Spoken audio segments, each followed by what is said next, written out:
Should the UK veto Eurovision? Welcome to Mark and Pete.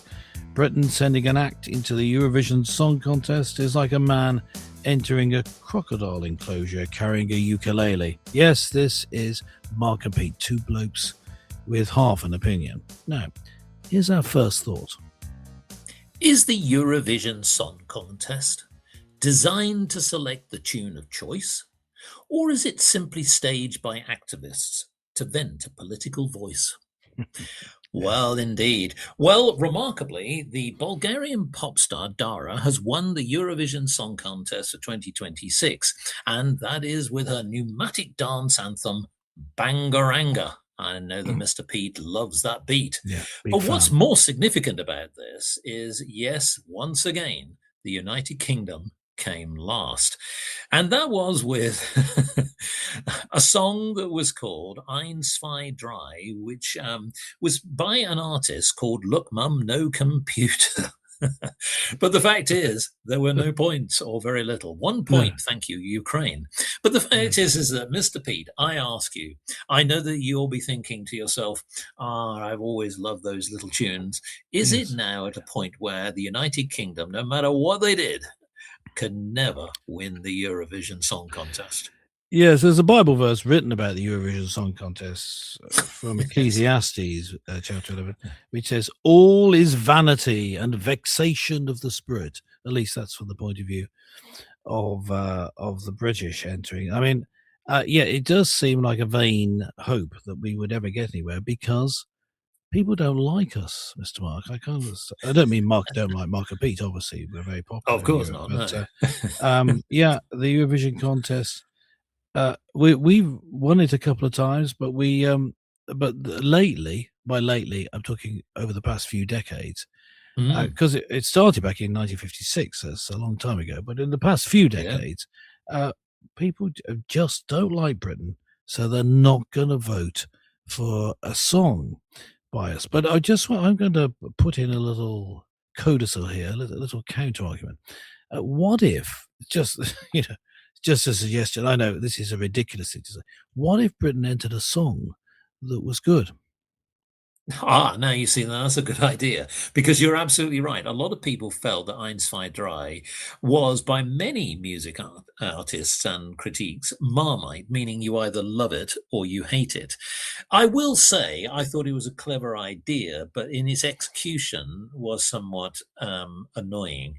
I will also highlight that the winning song was equally annoying, and not something that I'd really sort of go out and buy. But the fact is, I think it has become politicized as a music contest. There is an irony that it's not really the right name anymore, because, it's gone way beyond countries outside of the European Union. But I think it almost needs to be renamed and restructured. Now, is there a way in which possibly songs could be submitted where you don't know where they come from and you just make your judgment, and then you do it that way? So it probably would lose the spectacle, because you'd have to sort of reveal yourself as to who you were. But I think that for me, I think that maybe a boycott could be something as a statement to say, guys, maybe take aside the Ein, zwei, drei song, because in the past they have had reasonable songs, and I think that they have not always come last, but they've come very close to it.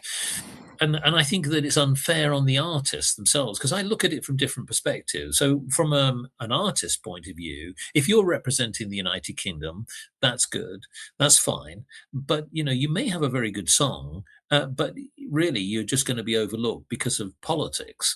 Now, I don't see how that they can really continue with the format to eliminate politics. One of the criticisms in the past, just so this is separate to recent times, certainly over the last decade or so, was that always the Germanic countries used to vote for one another. So Germany voted for Austria, and Austria voted for Germany, and Switzerland, and so on. So there was always a bias. You can't really get away from that. But nevertheless, the songs like Making Your Mind Up from Bucks Fizz, which won in 1981, did win overwhelmingly and certainly resonates today. Well, So, No, do you no. think there's a different way of which we can tackle this? Well, I Maybe think it, Britain could be given an exception in some way. I think it's you just have to accept the bias against you, and just have really, really good songs. I think it's the only way, the only possible way to do it. Now, I think this is an example. Now, this is from comments given to me. I have to admit, although obviously I'm very thorough in my research for this show, I couldn't bring myself to actually listen to the songs from this year's Eurovision No, contest. you probably So, spared yourself. yeah. However, I was told that the Israeli entry was pretty Oh, good. yes. Israel, famous European Yeah, yeah. country. Yes. They entered a song, and it came second, I believe. And I think that was from comments that I've heard made. Now, I know that you listened avidly, Mark. Perhaps you could tell me, was it because actually, despite people's bias against Israel, it was actually really good?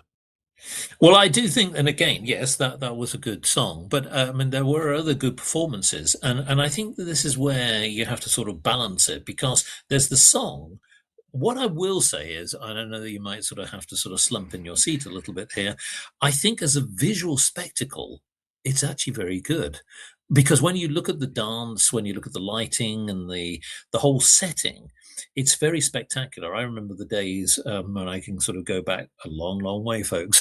Not quite to the beginning, but I remember when it was very staid and very dry and very boring brown backgrounds, and there was very little. It was just the song and the performer, and they were good. They were very good performers. But today, it's quite a spectacle, and I think that that's a good thing.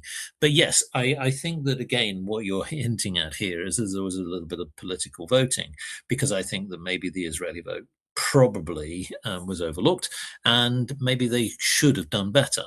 But I will say that I sort of wonder, where does this contest go?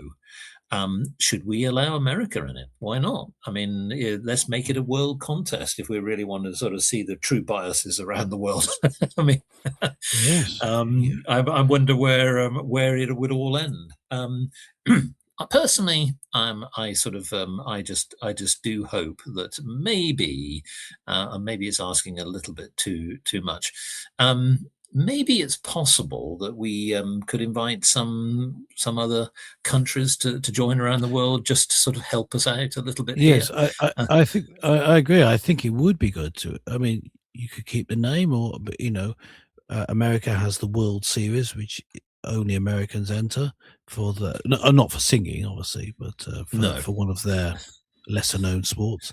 yes, But so we could always just include more and more, or you could actually just change the name, Global Vision instead of Eurovision, and then when we shortly, I think, colonize the moon and Mars and planets below it, yes, Universe Vision.